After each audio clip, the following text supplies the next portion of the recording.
The summer of 1962. Harlem, a neighborhood where power wasn't measured by what you owned, but by who respected you.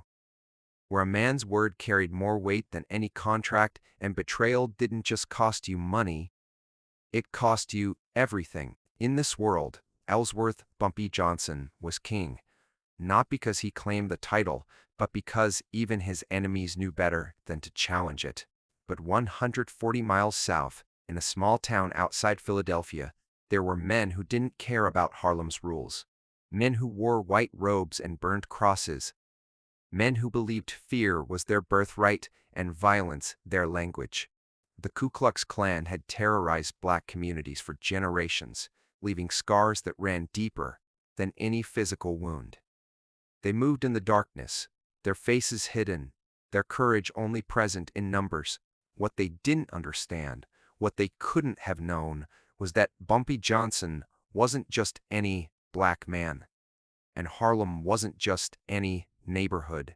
It started on a Tuesday night, July 17, 1962, approximately 11:47 p.m. Bumpy's brownstone on West 147th Street sat quiet. Lights dim, the street empty except for the usual late-night stragglers heading home from Small's Paradise, or the Red Rooster. His wife, Mame, had gone to bed an hour earlier. Bumpy sat in his study, reading Marcus Aurelius's Meditations, one of the many books that separated him from every other street boss in New York. He believed in the Roman emperor's philosophy, that true power came from self-control, strategic thinking, and the ability to see 3 moves ahead while your opponent was still figuring out their first. The smell hit him first. Gasoline, sharp and wrong. Then came the sound of car doors slamming, boots on pavement, whispered voices that tried too hard to stay quiet. Bumpy's hand moved to the .45 automatic in his desk drawer, but he didn't pull it out. Not yet. He listened, counted the footsteps, 5, maybe 6 men. Amateur hour. Then came the light, orange and violent, growing brighter through his curtains. Bumpy moved to the window and saw it, a 12-foot cross, wrapped in burlap, soaked in gasoline, burning in his front yard. The flames climbed higher, casting long shadows across his lawn, and standing around it like some twisted prayer circle were 6 men in white robes and hoods. One of them stepped forward and shouted loud enough to wake the whole block. "This is Klan territory now. You and your kind need to remember your place, boy. Consider this your only warning." Bumpy watched them through the window. Didn't move, didn't react. Just watched, studied their body language, their positioning, the way they kept glancing at their cars. 2 vehicles parked at the end of the street, engines running, ready for a quick exit. A coward's playing dress-up. They thought the robes made them powerful. They thought the burning cross would make him afraid. They had no idea what they'd just started. Mame came downstairs, her robe pulled tight, eyes wide with the kind of fear that came from knowing this particular nightmare too well. She'd grown up in the South. She'd seen what the Klan did to families, what they did to men who forgot to lower their eyes or step off the sidewalk. "Bumpy," she whispered, her voice shaking, "we need to call the police." Bumpy turned to look at her. His face was calm, too calm, and that's when she understood. This wasn't fear in his eyes, it was calculation. "The police?" His voice was quiet, almost gentle. "Baby, by the time those boys in blue get here, these clowns will be long gone, and even if they caught them, what then? A fine? A night in jail?" He shook his head slowly. "No, this requires a different kind of response." The men outside finished their little show. They shouted a few more threats, threw some pamphlets onto his lawn, cheaply printed hate screeds about racial purity and knowing your place, then piled into their cars and disappeared into the night. The whole performance lasted maybe 7 minutes. They probably felt invincible driving away, probably laughed about the scared look they imagined on the face of that uppity Negro from Harlem.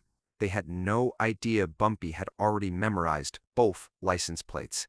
By sunrise, Bumpy had made 3 phone calls.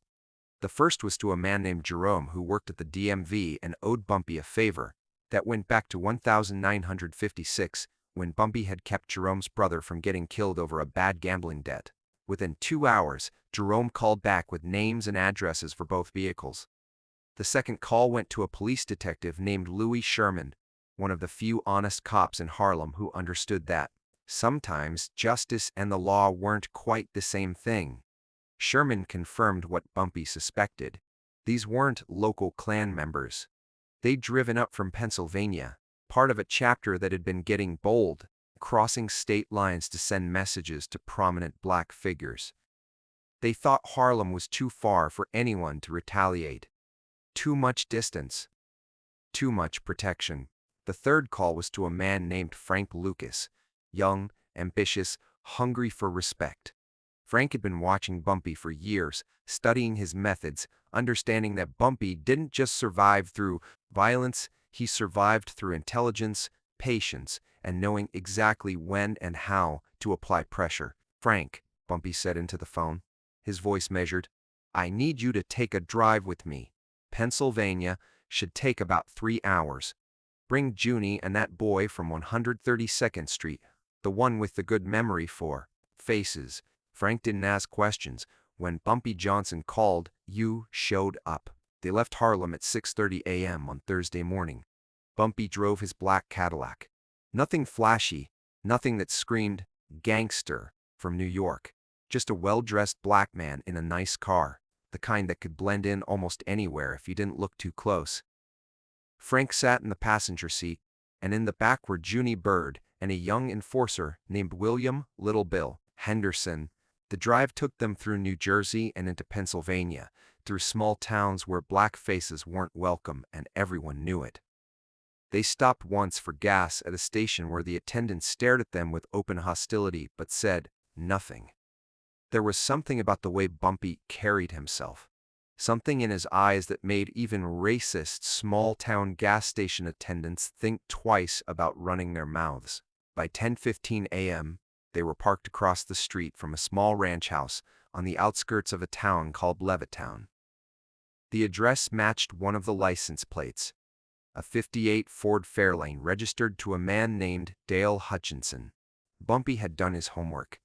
Dale worked at a metal fabrication plant, had 2 kids and a wife, attended the local Baptist church every Sunday morning and on Tuesday nights, apparently put on white robes and drove to Harlem to burn crosses. "What's the play?" Frank asked, watching the house. Bumpy didn't answer immediately. He sat there, hands on the steering wheel, thinking, planning.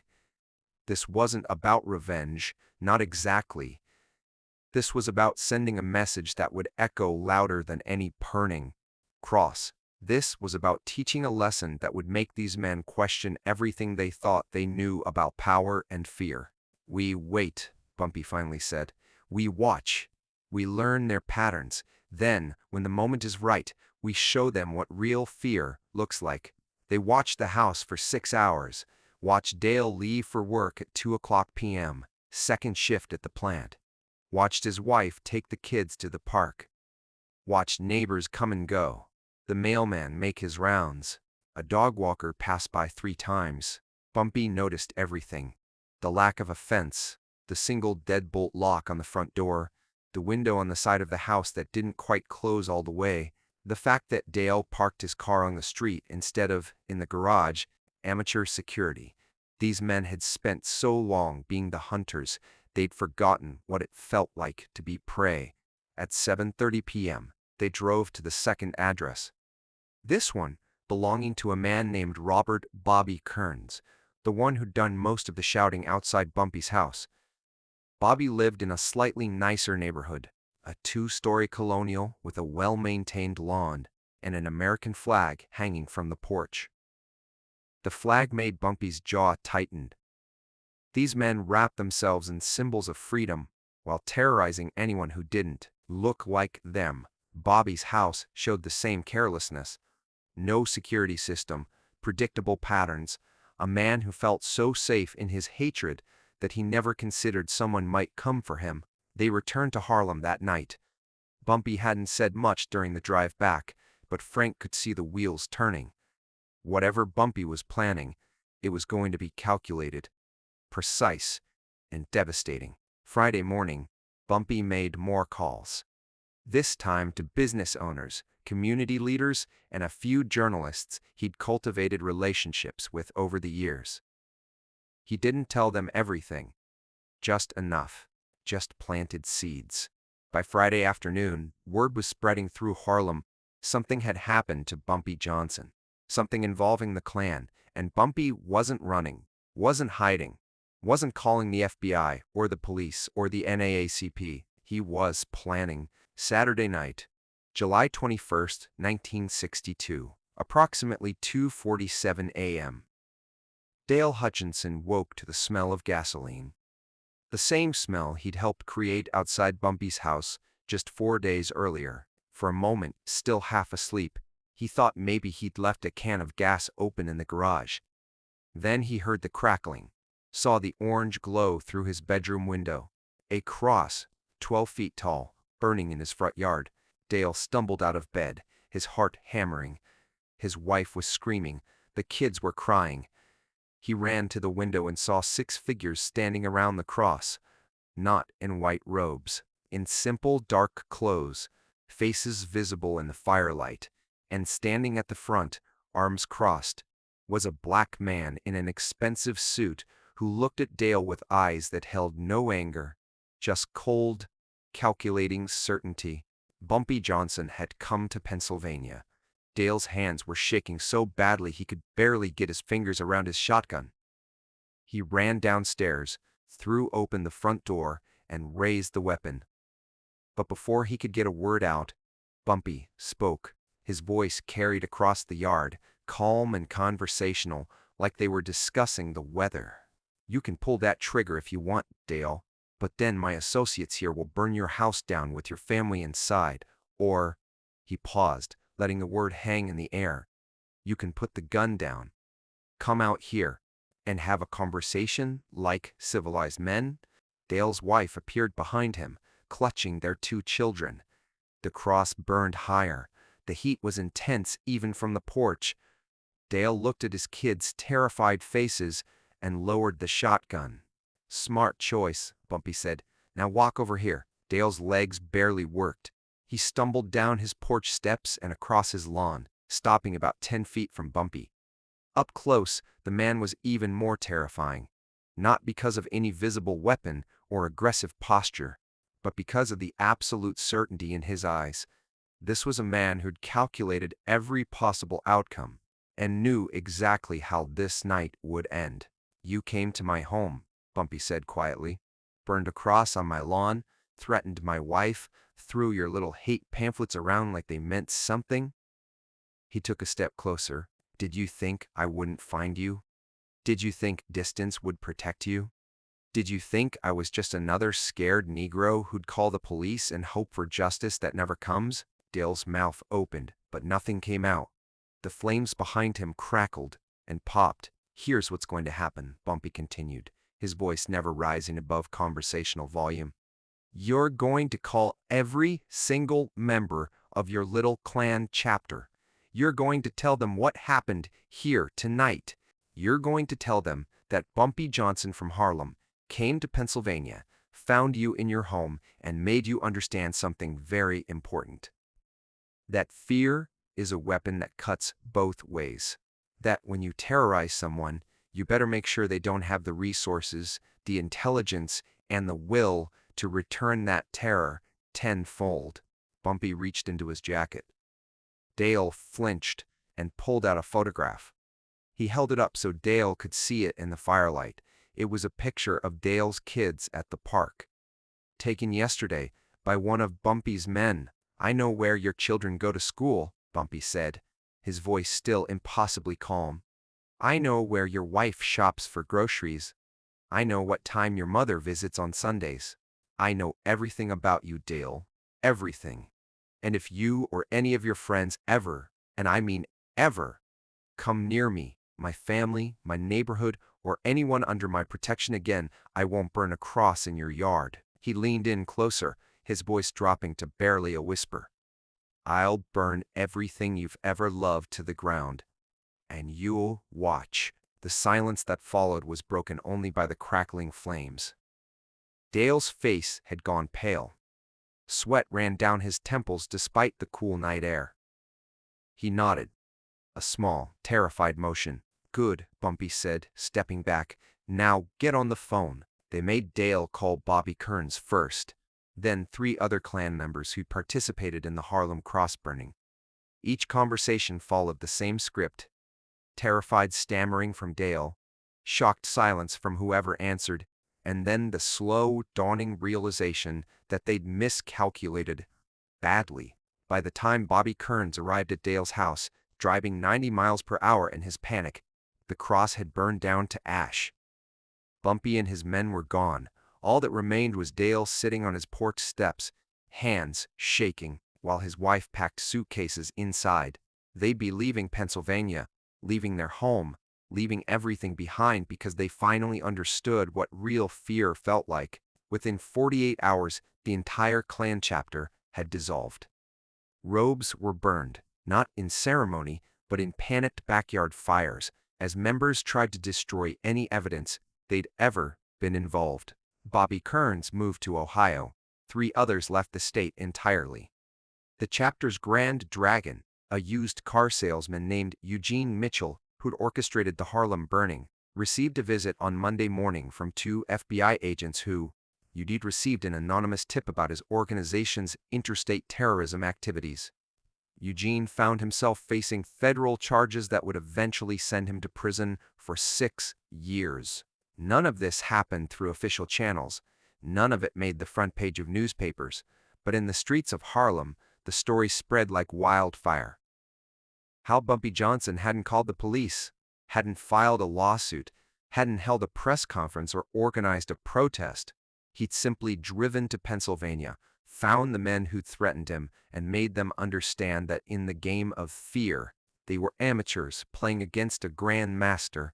The lesson echoed far beyond Pennsylvania. Other Klan chapters across the tri-state area heard the story, embellished and amplified with each retelling, and made a quiet decision. Harlem was off-limits. Bumpy Johnson was off-limits. Some lines, it turned out, weren't worth crossing no matter how many robes you wore. Years later, a young journalist named Marcus Henderson interviewed Mamie Johnson for a piece about her late husband. She was in her 80s then, living in a quiet apartment uptown, her memories still sharp as razors. "Were you scared?" Marcus asked her, referring to that night in 1962 when the cross burned in their yard. Mame smiled, sad but knowing. "Terrified," she admitted, for about 5 minutes. Then I looked at Bumpy's face and I knew those men had made the biggest mistake of their lives. See, they thought they were teaching us a lesson about fear. What they didn't understand was that my husband had been studying fear his entire life. He knew its anatomy, its weaknesses. He knew that real terror isn't about spectacle or costumes or burning crosses. Real terror is personal, intimate. It's making someone understand that every single thing they love exists only because you allow it to exist. She paused. Looking out the window at the Harlem streets her husband had protected for decades. Those Klanmen thought their robes made them powerful. They thought hiding their faces made them untouchable. But Bumpy taught them something that night, that a mask only works if your enemy doesn't know who you are. And Bumpy always did his homework. The story of what happened in those 5 days became legend in Harlem, not because of the violence, there was remarkably little of that, but because of what it represented. It was a reminder that intelligence, patience, and strategic thinking could defeat hatred. That knowing your enemy better than they knew themselves was the ultimate weapon. That sometimes, justice didn't come from courtrooms or police precincts, but from one man's willingness to drive 3 hours into hostile territory and make bigots realize they'd picked the wrong target. Bumpy Johnson passed away in 1968, collapsing in a Harlem restaurant at the age of 62. Thousands attended his funeral: police, criminals, community leaders, everyday people whose lives he'd touched or protected, in ways big and small. And somewhere, maybe in Pennsylvania, maybe in Ohio, a few middle-aged white men probably breathed sighs of relief that they'd never have to worry about Bumpy Johnson showing up in their yard again. But the lesson remained. The story lived on. And even now, more than 6 decades later, it serves as a reminder about the nature of real power, that it's not about who shouts loudest or who terrorizes most. Effectively, it's about who thinks clearest, who plans longest, who understands that every action has consequences, and sometimes those consequences come in the form of a man in an expensive suit standing in your front yard at 3 in the morning, holding a photograph of your children, teaching you that fear cuts both ways. What would you have done if you'd been in Bumpy's shoes? Would you have called the police, filed a lawsuit, moved away? Or would you have done what Bumpy did? Turned the weapon back on those who'd wielded it, showing them that real power doesn't hide behind masks or burn crosses in the night.